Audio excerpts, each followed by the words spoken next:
এই মুহূর্তে Kamalapur rail station থেকে সরাসরি যোগ দিচ্ছেন সহকর্মী আশিকুল আলম।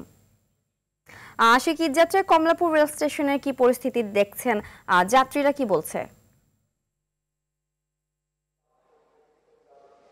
সিন্ধিয়া, ধন্যবাদ আপনাকে। ঈদের যাত্রা শুরু হয়েছে এবং প্রিয়জনদের সাথে ঈদ করার জন্য ঢাকা ছাড়ছেন মানুষ। আমরা সকাল থেকে যেমনটা জেনেছি যে এ পর্যন্ত যতগুলি ট্রেনই ছেড়েছে প্রত্যেকটি ট্রেনই কিন্তু একদম সময় মতোই ছেড়েছে এবং এখন যে ট্রেনটির সামনে আমরা দাঁড়িয়ে আছি, পঞ্চগড়ে যাবে এই ট্রেনটি, একতা এক্সপ্রেস।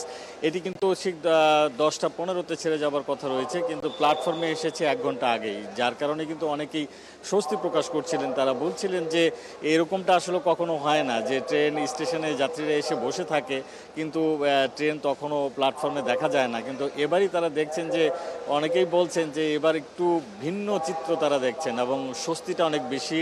রাস্তায় যেরকম আইনশৃঙ্খলা রক্ষাকারী বাহিনীর সদস্যদের সাথে যে সেনাবাহিনীর সদস্যরা যে কাজ করছেন সেটার প্রভাব কিন্তু সব জায়গায় পড়েছে এবং বিশেষ করে যানজট এড়িয়ে কিন্তু তারা খুব সঠিক সময়ে কিন্তু তারা গন্তব্যে পৌঁছাতে পারছেন। অনেকেই কিন্তু ট্রেন মিস করতেন আগে, সেই জায়গাগুলোতে কিন্তু একটা বড় ধরনের পরিবর্তন এসেছে। অনেকে সন্তুষ্টি প্রকাশ করছিলেন যে টিকিটে যে কালোবাজারি রয়েছে সেটিও কিন্তু এবার রোধ করা গেছে অনেকটাই, এবং যদিও এটা পুরোপুরি রোধ করতে হলে রেলওয়ে কর্তৃপক্ষকে আরও বেশি সচেতন হওয়া এবং কঠোর যে আইন রয়েছে এই কালোবাজারিদের রোধ করার ক্ষেত্রে আইন শৃঙ্খলা রক্ষাকারী বাহিনীগুলোকে আরও বেশি তৎপর হওয়ার কথা তারা বলছেন। এবং এ পর্যন্ত আমাদের কাছে যেটুকু খবর আছে যে রেলওয়ে কর্তৃপক্ষ এবং আইন শৃঙ্খলা রক্ষাকারী বাহিনীর সদস্যরা তাদের সর্বোচ্চটা দিয়ে আসলে চেষ্টা করছেন যাতে নির্বিঘ্নে যাত্রীরা তাদের বাড়িতে পৌঁছাতে পারেন এবং ফেরার পথেও যাতে এই সিস্টেমটা থাকে সেই বিষয়ের প্রতি কিন্তু তারা খেয়াল রেখেই কাজ করছেন।